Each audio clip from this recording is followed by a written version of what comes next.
Oi, gente, tudo bem com vocês? Tô aqui hoje com meu companheiro, o Léo.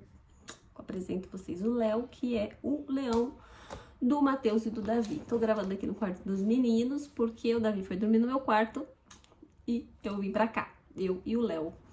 Vou gravar pra vocês hoje, vou ler uma palavra e queria conversar com vocês. Estou fazendo um devocional e essa palavra falou muito comigo. E eu quero falar com vocês sobre isso. É um formato um pouco diferente. Vou ler a palavra e depois a gente conversa sobre o entendimento da palavra. Bom, a palavra é Marcos 3, 23 em diante. E chamando-os a si, disse-lhe por parábolas. Assim, não. É aquela parte em que os escribas falam que Jesus expulsa os demônios pelo príncipe dos demônios. Pelo príncipe dos demônios expulsa os demônios. Fala que ele tem Beelzebul. Aí ele fala: e chamando-os a si, disse-lhes por parábolas: como pode Satanás expulsar Satanás? Se um reino se dividir contra si mesmo, tal reino não pode subsistir. E se uma casa se dividir contra si mesma, tal casa não pode subsistir. Se Satanás se levanta contra si mesmo e for dividido, não pode subsistir, antes tem fim. Bom, e o que eu queria falar com vocês sobre essa palavra?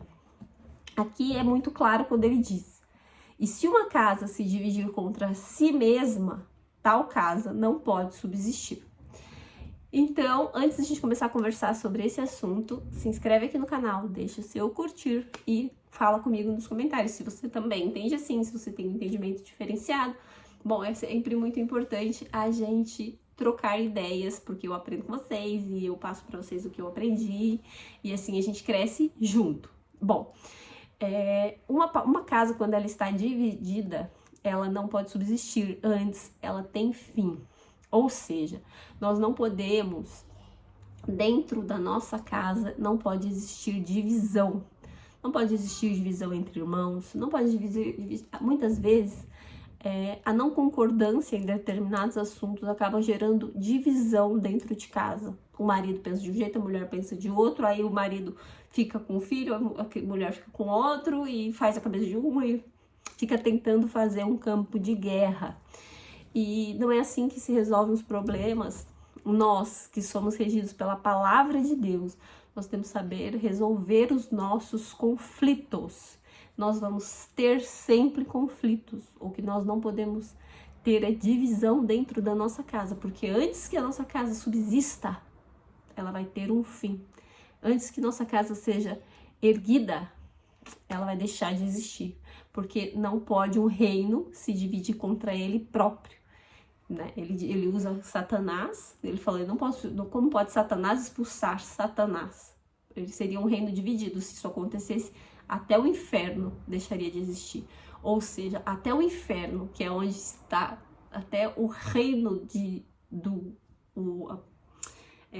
o império de Satanás, até aquilo que ele levantou para ele, os anjos, né, a terça parte que anda com ele, assim, os seguidores dele, os demônios, se eles se dividissem um contra o outro e começassem a um lutar contra o outro, o inferno deixaria de existir.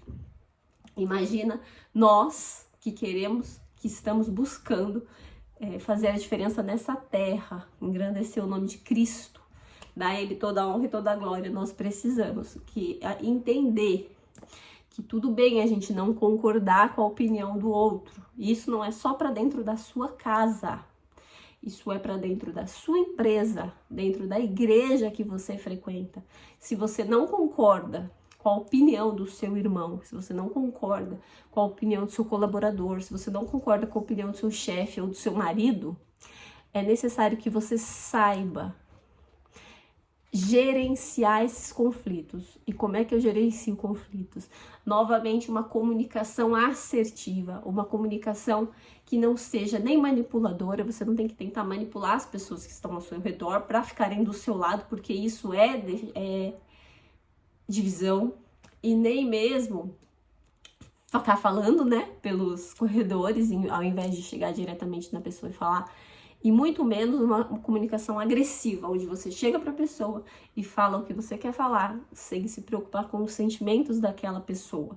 E você fala no intuito de machucar, no intuito de ofender, e aquilo só vai gerar briga, briga gera divisão, e pessoas machucadas machucam pessoas, pessoas feridas ferem pessoas. Então, o que vai acontecer é que você vai ferir essa pessoa e ela vai te ferir de volta, seja na sua casa, no seu trabalho, na sua escola, no seu emprego, não importa.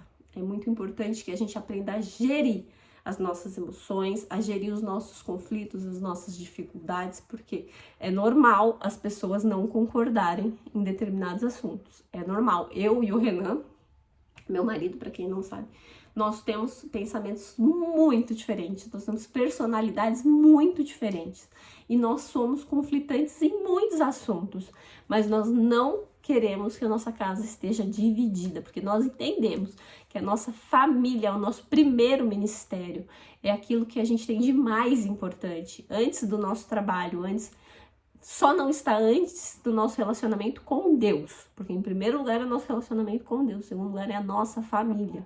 Então a gente entendeu que aquilo que a nossa personalidade conflitante não pode se colocar entre a nossa convivência, não pode fazer com que aquilo gere uma barreira, uma briga dentro de casa, uma divisão dentro do nosso lar.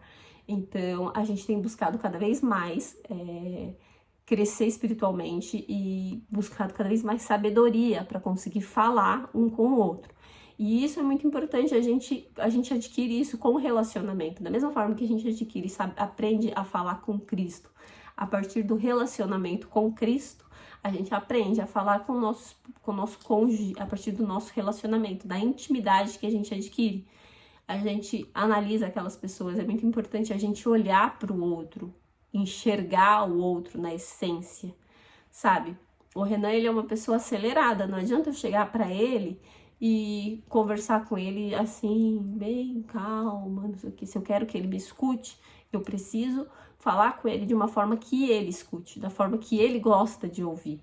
Então é muito importante a gente observar e enxergar o outro de verdade, porque muitas vezes a gente olha, mas não vê as outras pessoas, ainda mais nesse mundo que a gente vive agora, a geração selfie, que é cada um voltado para si mesmo.